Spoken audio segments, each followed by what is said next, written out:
Ah, yeah, making a video, I think. Yeah, looks like it. So anyway, yeah, out and about. Things to do, weather coming and whatnot. Almost fell down. So anyway, I thought I'd make a video. I have to do this democracy thing for Vlogger Dome, so I figure I will do this video for my own purposes, to go over the subject, and yeah, you can watch it or not. So it's just me collecting my thoughts, preparing myself for trying to say it in a way that's understandable and meaningful to people. That we can do this democracy thing is just pretty much a system design, right? It's one of these things you want to engineer, this idea of civilization, social justice. How do you get to the how do you create a system that creates the best decision making for the collective, for the overall society, in terms of maintaining what could be called the best interest of some common goals, through fertilizing the best of creativity, maximizing our productivity, managing us as if we were slaves to efficiency, slaves to the highest quality of existence. That said, we were sort of after that as individuals and as a collective. We want to be proud of the human race. We want to glean something out of us all, and do it in some manner where we can all live as richly and as comfortably as possible in achieving the goal. So it's like we do have this task of efficiency, of not embarrassing ourselves, reducing harm.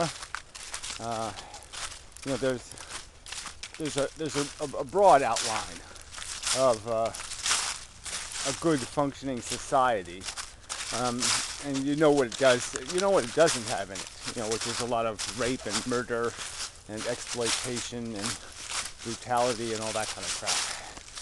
And so, as has been often stated, of all the systems, dictatorship and, finding like the smartest guy and just saying, let him do it, let him figure it out. That we've sort of, tends to be an agreement, that some sort of democratic process, some sort of equal and broad involvement by all of us in the process of developing our own civilization is not only fruitful in terms of producing without producing the profound negatives, but is also fruitful in maximizing, again, this or protecting against things that would be harmful and exploitative, and keeping everybody protected from concentration camps and gulags, that kind of thing. Yeah. And also compensating for the inefficiencies of nature in terms of being kind of cruel and brutal, and this distribution of capacity and ability, based on rather arbitrary and unresponsive to character. Deserve has nothing to do with it. And I guess one could argue that the whole point of civilization is to sort of make deserve have everything to do with it, or try to, at least. So anyway, there's this general agreement that something democratic, something that empowers everybody, that gets everybody connected to the system, thinking about the system, wanting to be a part of it, would be the best plan. And there's so many ways to implement that participation. And we, we have a system invented, over 250 years ago, and it's an inadequate system in the sense that it's based on a time when we didn't have the technology to communicate well, and we were creatures of our geographic environment. We were all kind of segregated. The Quakers all lived in one pile, and the holistics lived in another pile, and it was just a very different kind of world than it is now. And so we had a system to glean opinion and participation that was primarily geographic. You basically voted as a region. That was your representation. You were represented as a regional identity. And clearly that's, from me personally, and from logically making an argument here, that I'm not my geography. This geography has absolutely nothing to do with what I philosophically believe, what I understand to be in the best interest of human beings or the best policy for human beings. This geography doesn't have much, if anything. A tiny percentage of my philosophy would be related to geography. I could argue because I live in a watershed area, that I might have some more awareness of issues of, keeping water clean, protecting environments, but that's just knowledge I've acquired through personal experience, and it doesn't really have anything to do with anything that would be relevant beyond just having knowledge of. And isn't that the thing we're really wanting people to have, is knowledge of? We could say that, some sort of direct democracy, some sort of just let the people electronically vote online, on every bill proposed, would be the ideal democracy. But the problem there is there isn't an even distribution of knowledge, that the people doing the voting wouldn't be doing the listening. They wouldn't have an obligation to know something about what they're voting on. They'd be voting based on a bigotry, based on some brief pigeonhole description of what the thing is, based on who's for it. They just say, well, that guy's for it, I must be against it because he's evil. It would be that kind of simplistic judgment, and the voting also would be self-interested, which just means that people would end up voting for things that are impossible, like increased spending on social infrastructure and lower taxes. Stuff that's just not rational, reasonable, and that's what our representatives end up doing, because our representatives aren't the best of us. They're whoever lies the best. The politics is so corrupt and so dishonest, that it has almost become a representative of the worst of our character rather than the best of our character. Because the game is really just about stealing the other guy's vote because of this winner-take-all mechanism that's been geographically imposed. So because I geographically live in an area where the majority of people have a certain ideology, I'll never have somebody representing me in Congress who says anything I agree with. Ever. There'll always be somebody I voted against, not somebody I voted for. So there's clearly no participation by me in the system. I just don't have a realistic piece of representation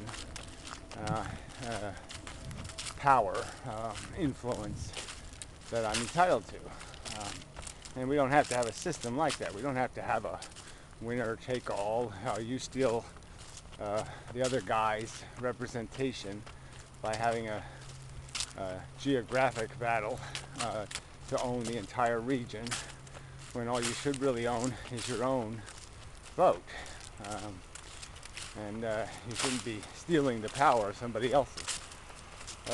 You could argue like things in the Senate. These are like obvious inequities where an individual living in the state of California has 1/30th of the political reality, the political power of an individual living in Alaska, merely because of the demographics and the fact that we have apportioned power based on region again. Geography is defining rather than ideology defining, or more importantly, principles like, one man, one vote defining. So you end up with huge inequities where, for no logical reason, somebody living in California is rendered 30 times a less meaningful vote. So yeah, it's all just you can have different kinds of systems, and if you implement a couple of simple policies, instant runoff voting is one of them. This technology of allowing people. Well, let's first I ought to say something about the idea of representation.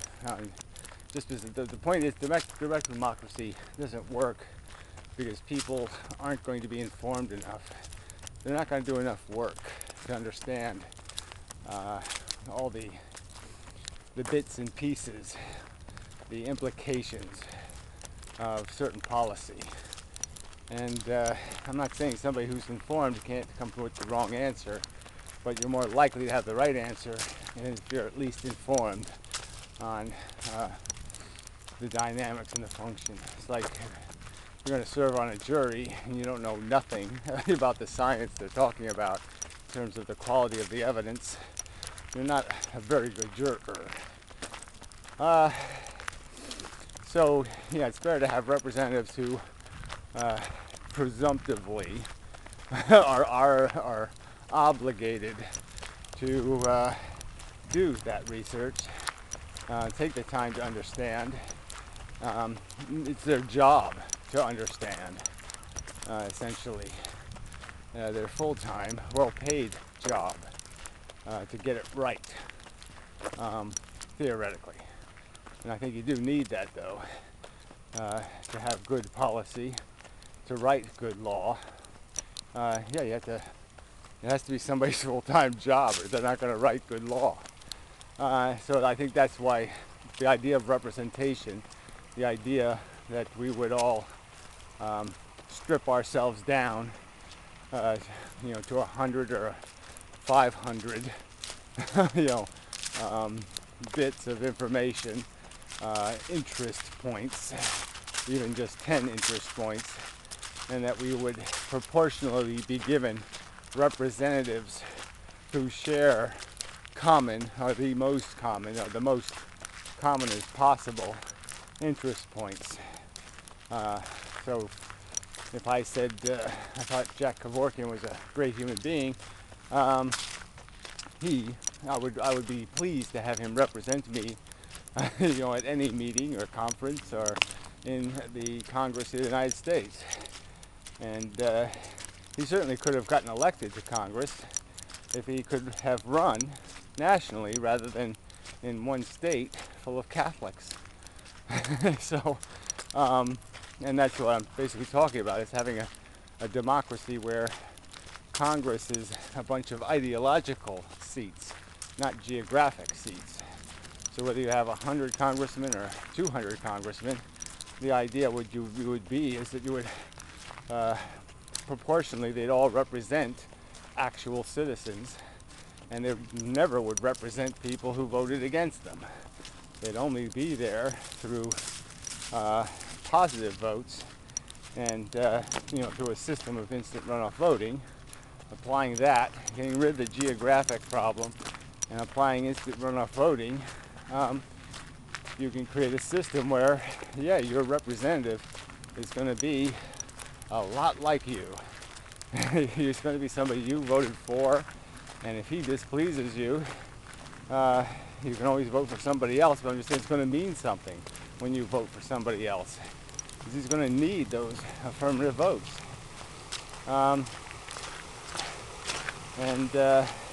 So then the idea of betrayal and compromise and all that kind of stuff is not going to be a problem anymore, because you're not going to vote for a liar.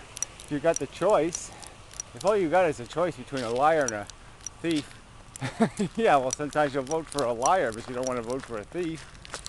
But if you have a choice to vote for the best man, you'll vote for the best man.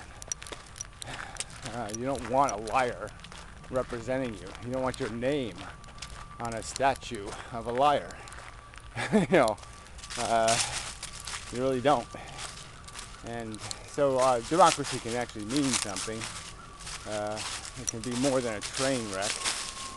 It can be a force of involving people in their civilization, involving them in the issue argumentation, making them accountable for who they did vote for. It can have all kinds of very positive influences, rather than just this what special interest will steal the power of our government, the power of our collective industry. And that's the system we have now. Jeez, it's wet. Yeah. Yeah. Oh shit. The person I must communicate with is got home. Bugger. Anyway. So, till next time. And such. So forth and whatnot. Sorry, not much of a video, but this subject always gets a little convoluted. It's just hard to explain the subtleties of system dynamic and function. I certainly understand. Fortunately, people don't. So, till next time.